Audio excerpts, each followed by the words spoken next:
መጽሐፈ ምሳሌ ምዕራፍ 25። እነዚህም ደግሞ የይሁዳ ንጉሥ የሕዝቅያስ ሰዎች የቀዷቸው የሰሎሞን ምሳሌዎች ናቸው። የእግዚአብሔር ክብር ነገርን መሰወር ነው፣ የነገሥታት ክብር ግን ነገርን መመርመር ነው። እንደ ሰማይ ከፍታ እንደ ምድርም ጥልቀት የነገሥታት ልብ አይመረመርም። ከብር ዝገትን አስወግድ፣ ፈጽሞም ይጠራል። ከንጉሥ ፊት ኃጢያንን አርቅ፣ ዙፋኑን በጽድቅ ትጸናለች። በንጉሥ ፊት አትመካ፣ በታላላቆችም ስፍራ አትቀመጥ። ዓይኖችህ ባዩት በመኮንን ፊት ከምትዋረድ ወደዚህ ከፍ በል ብትባል ይሻልሃልና። ባልንጀራህ ባሳፈረህ ጊዜ ኋላ እንዳትጸጸት ለክርክር ፈጥነህ አትውጣ። ክርክርህን ከባልንጀራህ ጋር ተከራከር፣ የሌላ ሰው ምስጢር ግን አትግለጥ። የሚሰማህ እንዳይነቅፍህ አንተንም ከማነወር ዝም እንዳይል። የወርቅ እንኮይ በብር ጻሕል ላይ የጊዜው ቃል እንዲህ ነው። የምትሰማን ጆሮ የሚዘልፍ ጠቢብ ሰው እንደ ወርቅ ጉትቻ እንደሚያንጸባርቅም እንቁ እንዲሁ ነው። በመከር ወራት የውርጭም ጠል ደስ እንደማያሰኝ እንዲሁ የታመነ መልእክተኛ ለላኩት ነው የጌቶቹን ነፍስ ያሳርፋልና። ስለ ስጦታው በሐሰት የሚመካ ሰው ዝናብ እንደማይከተለው ደመና ነፋስም ነው። በትዕግስት አለቃ ይለዝባል፣ የገራም ምላስ አጥንትን ይሰብራል። አጥብቀህ እንዳትጠግብ እንዳትተፋውም ማር ባገኘህ ጊዜ የሚበቃህን ብላ። እንዳይሰለችህ እንዳይጠላህም እግርህን ወደ ባልንጀራህ ቤት አታዘውትር። በባልንጀራው በሐሰት የሚመሰክር እንደ መዶሻና እንደ ሰይፍ እንደ ተሳለም ፍላጻ ነው። ወስላታውን ሰው በመከራ ጊዜ መተማመን እንደ ተሰበረ ጥርስና እንደ ሰለለ እግር ነው። ለሚያዝን ልብ ዝማሬ የሚዘምር ለብርድ ቀን መጎናጸፊያውን እንደሚያስወግድ በቁስልም ላይ እንደ መጻጻ እንዲሁ ነው። ጠላትህ ቢራብ እንጀራ አብላው፣ ቢጠማም ውሃ ጠጣው። ፍም በራሱ ላይ ትሰበስባለህና እግዚአብሔርም ዋጋህን ይመልስልሃልና። የሰሜን ነፋስ ወጀብ ያመጣል፣ ሐሜተኛ ምላስም የሰውን ፊት ያስቆጣል። ከጠበኛ ሴት ጋር በአንድ ቤት ከመቀመጥ በሰገነት ማዕዘን መቀመጥ ይሻላል። የቀዘቀዘ ውሃ ለተጠማች ነፍስ ደስ እንደሚያሰኝ ከሩቅ አገር የመጣ መልካም የምስራች እንዲሁ ነው። በኃጥእ ፊት የሚወድቅ ጻድቅ እንደ ደፈረሰ ፈሳሽና እንደ ረከሰ ምንጭ ነው። ብዙ ማር መብላት መልካም አይደለም፣ እንዲሁም የራስን ክብር መፈላለግ አያስከብርም።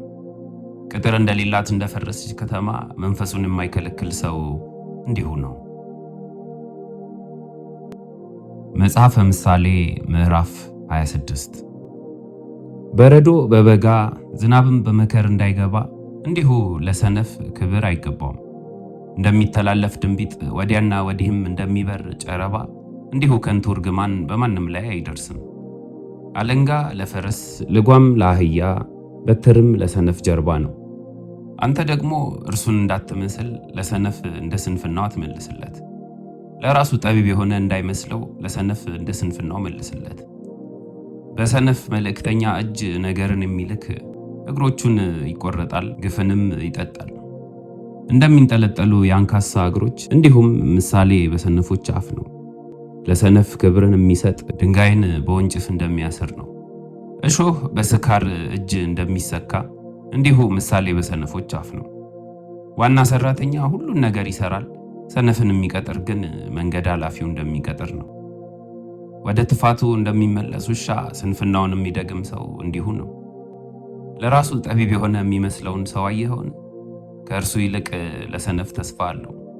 ታካሽ ሰው አንበሳ በመንገድ አለ፣ አንበሳ በጎዳና አለ ይላል። ሳንቃ በማጠፊያው ላይ እንደሚዞር እንዲሁ ታካሽ ሰው በአልጋው ላይ ይመላለሳል። ታካሽ ሰው እጁን ወደ ወጭት ያጠልቃል፣ ወደ አፉም ይመልሳት ዘንድ ለእርሱ ድካም ነው።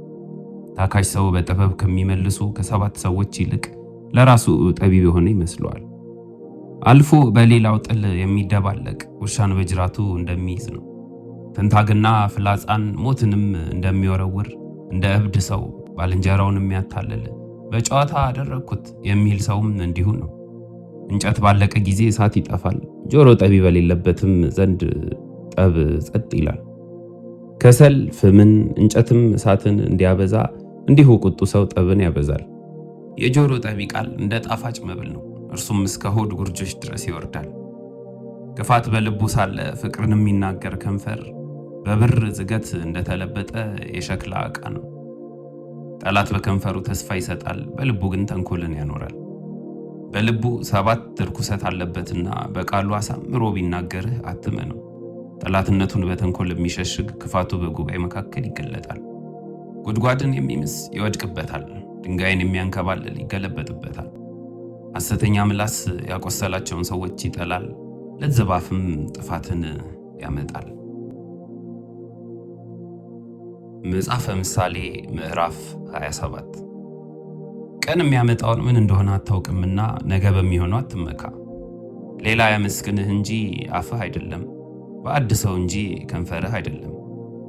ድንጋይ ከባድ ነው፣ አሸዋም ሸክሙ ጽኑ ነው። ከሁለቱ ግን የሰነፍ ቁጣ ይከብዳል። ቁጣ ምሕረት የሌለው ነው፣ መዓትም እንደ ጎርፍ ነው። በቅንዓት ፊት ግን ማን ይቆማል? የተገለጠ ዘለፋ ከተሰወረ ፍቅር ይሻላል። የወዳጅ ማቁሰል የታመነ ነው፣ የጠላት መሳም ግን የበዛ ነው። የጠገበች ነፍስ የማር ወለላ ትረግጣለች፣ ለተራበች ነፍስ ግን የመረረ ነገር ሁሉ ይጣፍጣታል። ስራውን የሚተው ሰው ቤቱን ትቶ እንደሚበር ወፍ ነው። ሽቱና ዕጣን ልብን ደስ ያሰኛሉ፣ እንዲሁ ነፍስ በወዳጅ ምክር ደስ ይላታል። ወዳጅህንና የአባትህን ወዳጅ አትተው፣ በመከራህም ቀን ወደ ወንድምህ ቤት አትግባ።